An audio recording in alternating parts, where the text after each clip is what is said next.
वो भरोसा बहुत करते थे।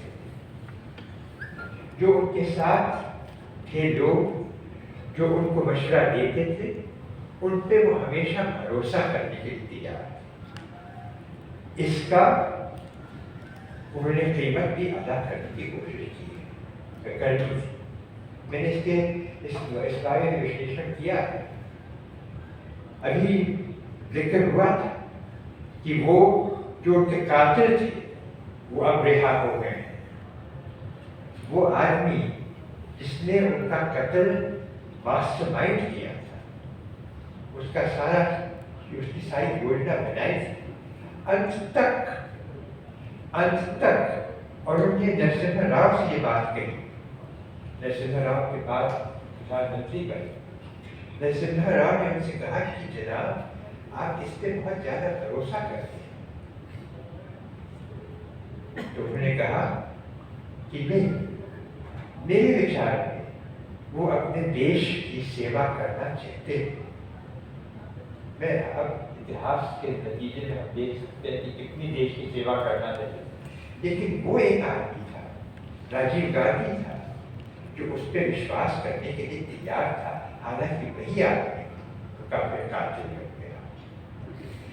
ये उनमें आपकी मासूमियत थी। मैं जो उसमें कहता हूं कि उसकी शक्ति थी, क्योंकि मैंने जाती तौर पे नहीं चाहता था कि मैं अपने दोस्तों के साथ, अपने देशवासियों के साथ भरोसे के बगैर काम करूं। अगर ऐसा मैं काम करूंगा, फिर देशवासी होने का मतलब ही क्या? भारतवासी होने का मतलब ही क्या? भारतवासी हम सब होने का मतलब ये है कि हम एक दूसरे पे विश्वास करें। अगर विश्वास ना करें तो फिर भारतवासी होने का मतलब क्या है? फिर कहीं हो सकते हैं। ये उनकी खूबी थी।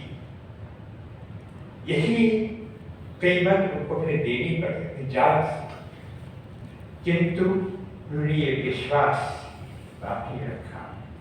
ये विश्वास आज टूट रहा है। जितनी भी बातचीत आज हुई है, उससे ये जाहिर हो रहा है कि हमारा आपस में जो विश्वास था, देशवासी होने का विश्वास, भारतवासी होने पे नाज, जिससे ये विश्वास पैदा हुआ था, इसको खतरा है। और आज अगर मेरा कोई संदेश होगा आप सबके लिए, वो ये है कि एक दूसरे को भारतवासी होने के नाते प्रेम करो। प्रेम करने का क्या मतलब है? विश्वास करो। ये नहीं कि कोई मुसलमान है तो उस पर विश्वास नहीं किया जा सकता है, कोई सिख है तो उस पर विश्वास नहीं किया जा सकता, कोई ईसाई है तो उस पर विश्वास नहीं किया जा सकता, कोई दलित है।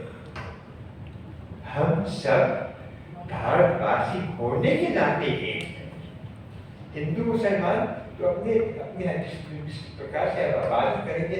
जब हम गुरुद्वारा साहब जाना चाहेंगे तो गुरुद्वारा साहब जाएंगे, मस्जिद जाना चाहेंगे तो मस्जिद जाएंगे।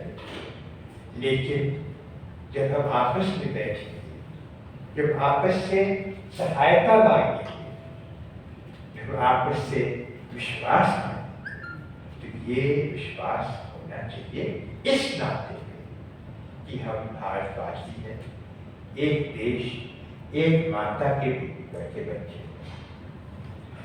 तो यही मेरे ख्याल में संदेश है राजीव का, जो मैं आज आपको समझाना चाहता हूँ।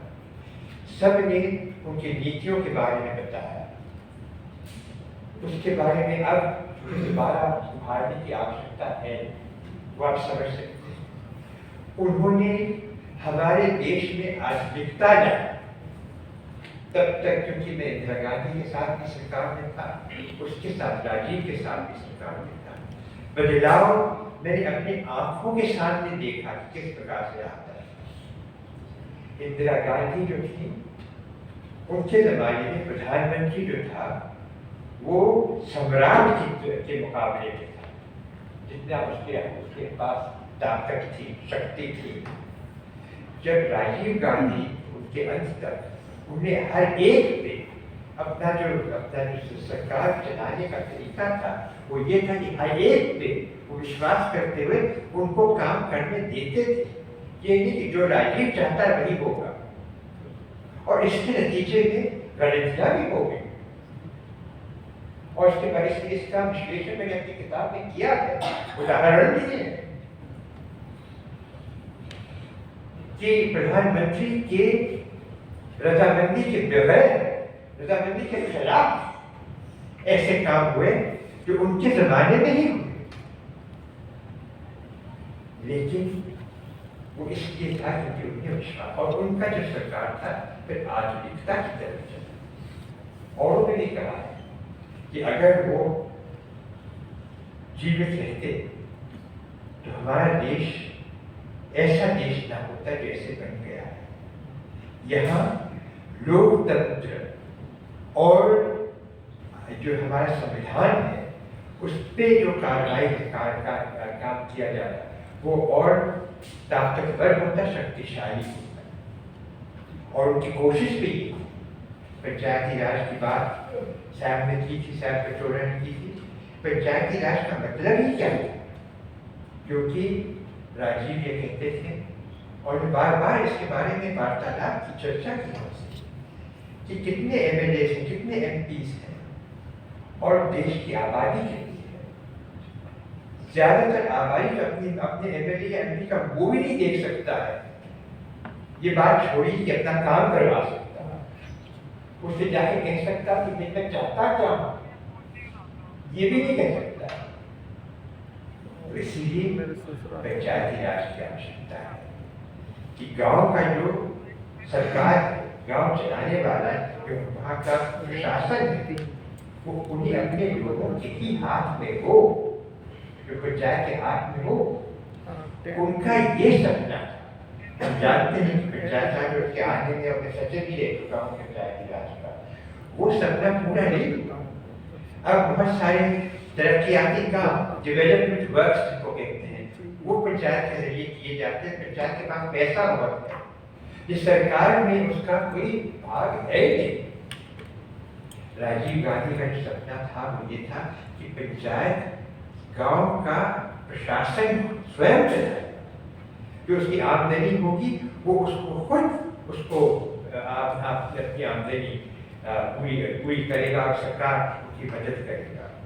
सरकार चलाने का जो गांधी जी का सपना था, उन्होंने ये कहा था every village must be a unit of self government. और संविधान के अंदर जो शब्द इस्तेमाल हुए हैं वो यही है, सेल्फ गवर्नमेंट, 75th अमेंडमेंट के तहत these are units of self government। लेकिन आप जानते हैं they have not become units of self government। मतलब ही कि हर एक अपना जो सरकार है, अपनी जो हुकूमत है, स्वयं लोग चला। क्योंकि लोकतंत्र का मतलब क्या है? लोकतंत्र का मतलब ये नहीं कि आपने इलेक्शन में जाकर वोट डाल दिया, वो एक अंग है, उसका एक तरीका है। किंतु मकसद क्या है? अंतिम मकसद क्या है? कि सरकार जनता स्वयं चले। डेमोक्रेसी जो शब्द है उसका मतलब ही ये है। लोकतंत्र मतलब लोगों का की सरकार होनी चाहिए। हम जैसे आईएएस अफसरों की सरकार नहीं होनी चाहिए, वैसे हम ही चलाते हैं और अब हम शिकायत कर रहे हैं कि नहीं हमें चलाने नहीं दिया जा रहा है। लेकिन ना नेता ना बाबू सरकार को चलाने में, हाँ, जो आदेश मिले, जो नीति बनाई जाए उसको अमल में लाने का काम उनका है। लेकिन क्या नीति, किस प्रकार से सरकार चलेगी, क्या करना है, किसको फायदा मिलेगा सरकार से, ये काम, ये निर्णय जनता को स्वयं करने की जरूरत है। वो अभी तक वो दिन आया है। आरटीआई एक्ट जो है वो भी उसका एक तरीका है। किंतु ये सारी पुर्जे जब तक कि शक्ति जनता के हाथ में, अपने हाथ में नहीं आएगी, तब तक कि हम अपने को पूरी तरह से लोकतंत्र कह नहीं सकते।